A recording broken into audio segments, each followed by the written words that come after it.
இந்திய அரசியலமைப்பின் ஆர்டிகிள் 90 என்ன சொல்கிறது என்பதை இப்போது எளிமையாக பார்க்கலாம்.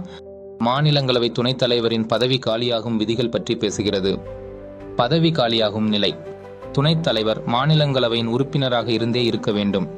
அவர் உறுப்பினர் பதவியிலிருந்து விலகினால் தானாகவே துணைத் தலைவர் பதவியும் காலியாகிவிடும். உதாரணம்: துணைத் தலைவர் ராஜினாமா செய்தார் என்றால் அவர் வேறு எந்த பதவியிலும் தொடர முடியாது. ராஜினாமா செய்யும் முறை: துணைத் தலைவர் தனது ராஜினாமா கடிதத்தை மாநிலங்களவையின் தலைவருக்கே எழுதி கொடுக்க வேண்டும். அவர் விருப்பமுள்ள போது ராஜினாமா செய்யலாம். நீக்கம் செய்யும் முறை: துணைத் தலைவரை மாநிலங்களவையின் தீர்மானம் ரெசல்யூஷன் மூலம் பதவியிலிருந்து நீக்கலாம்.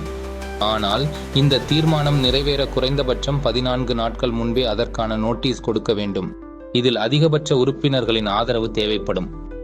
இறுதியாக ஆர்டிகிள் 90: மாநிலங்களவை துணைத் தலைவர் உறுப்பினர் இல்லாத போது அல்லது ராஜினாமா செய்தால் பதவி காலியாகும். பெரும்பான்மை தீர்மானம் மற்றும் 14 நாட்கள் நோட்டீஸ் வைத்து பதவியில் இருந்து நீக்கலாம். Like, comment, share and subscribe for other articles of Indian Constitution.